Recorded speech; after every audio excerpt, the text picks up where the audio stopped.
Good morning, everyone. Keith Hill here, foodtruckhelp.com. I love bacon truck. Episode 3 we've got today of my early morning while I have my coffee podcast. Today's going to be short and sweet as well. I'm trying to make these little lessons or sparks kind of short so people can bang through them. Maybe while you're getting ready in the morning to go out for lunch. Or if you're sitting there planning your food truck business, you can listen to this while you're at your other job on somebody else's clock, writing your business plan. So today what I want to talk about is something that has helped us tremendously.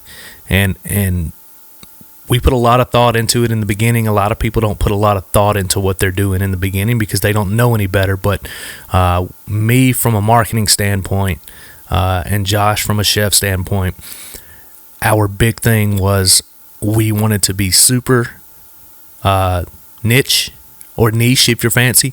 We wanted to pick an ingredient. We wanted to revolve everything around that ingredient, and that's why we picked bacon. Now, at the time we opened the truck, bacon was kind of on its meme status peak. So, at the time, all of the memes, videos and videos of kids eating bacon, all that stuff was at a fever's pitch. So it was kind of a no-brainer for us. Bacon's a nice fatty ingredient, salty. Anything you make with it's going to be good. But what a lot of people don't understand is, and I'll give a little story here. Whenever we opened our one of our trucks in Birmingham, our Birmingham location, we did a big press release. The food writer for Birmingham, AL.com, came down. He did an interview, talked about us, wrote a big article about us, put it online. And then there was a guy in the comments. Of course, there's always a guy in the comments, right? And so there was a guy in the comments that was like, "I love bacon. The food better be really good because the name is the dumbest thing I've ever heard."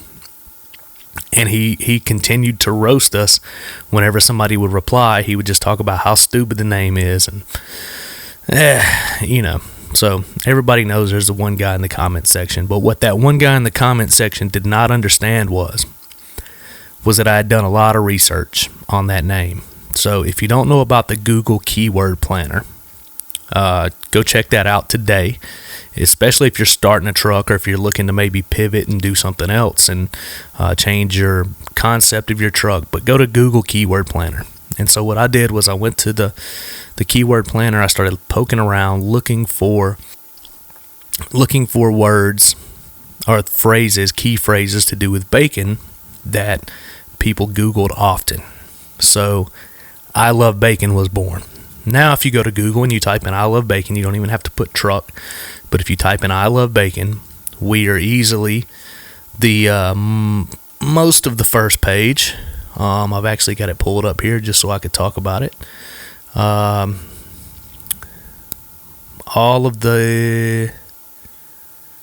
Pretty much all of the second page. There are a couple entries that beat us out, but we used to be everything on Google for the first 4 or 5 pages.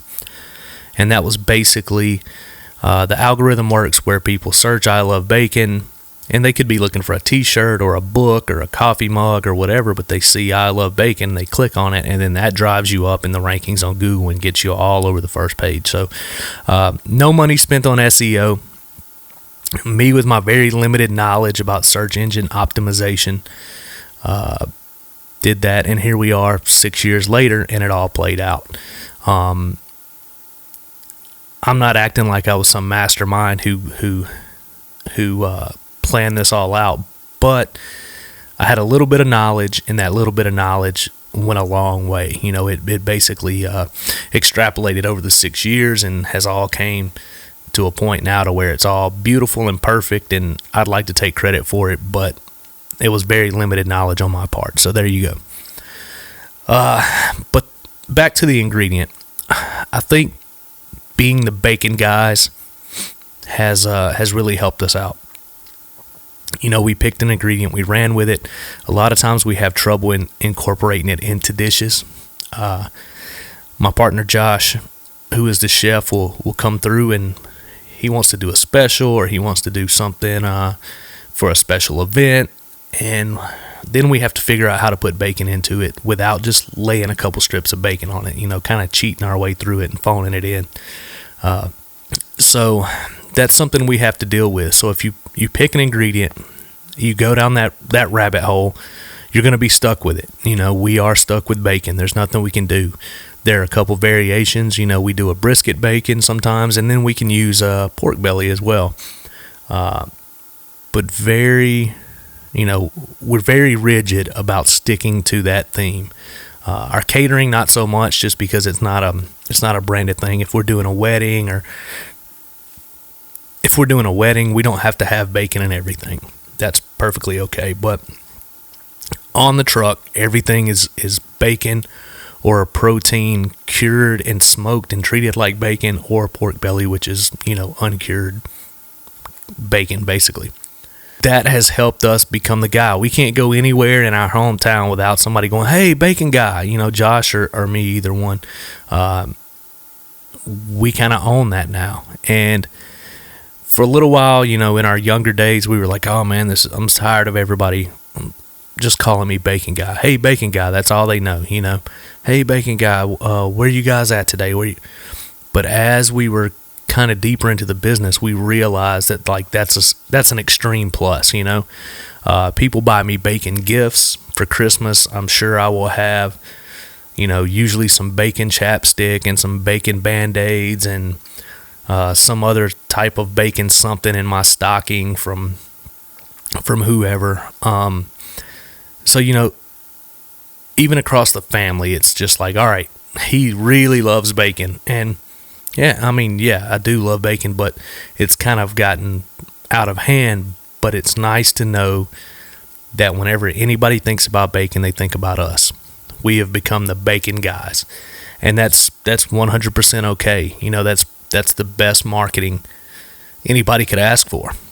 So whenever we're talking to other friends who own food trucks, they're like, "Oh man, we were at a meeting or something, and somebody brought up food trucks, and the first thing they said was, 'I love bacon.'" That's the first thing anybody says. So it's nice that whenever somebody thinks about food trucks, they think of "I love bacon," and whenever they think of "I love bacon," they think of us. We've become the face of that. We've done as many interviews as we can do. We've done as many newspaper articles as we can do.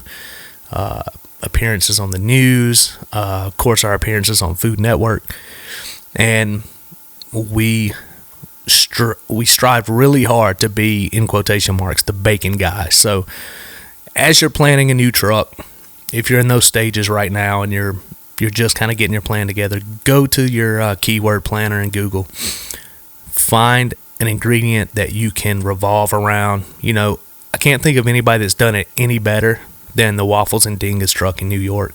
That's all that guy does. Belgian waffles all day, every day, and he's the Belgian waffle guy.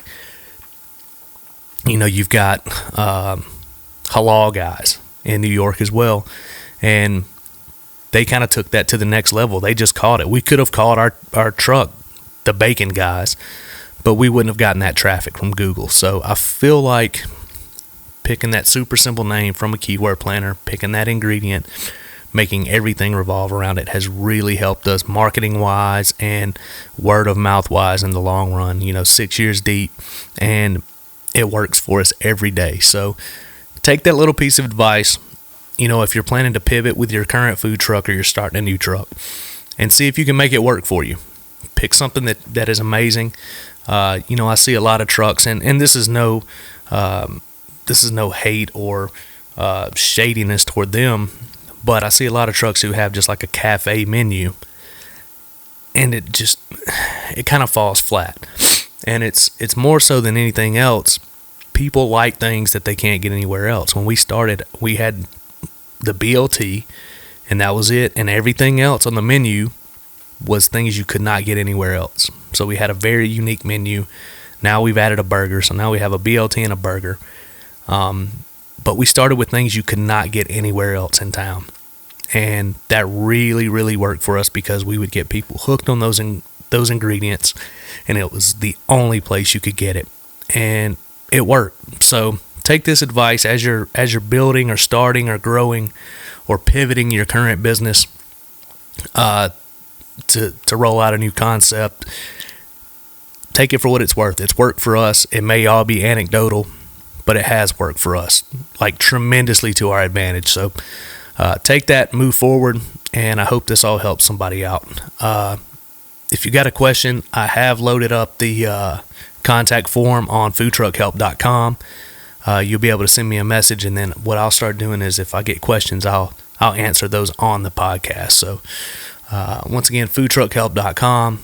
I Love Bacon Truck. Follow us on Instagram. We're trying to get our Instagram numbers up, so that would be amazing. It's just, I Love Bacon Truck on Instagram. So, all right, everybody, have a good day. Go out and make money. If you're building putting your plan together to start your food truck now, good luck to you. We'll see you all tomorrow morning.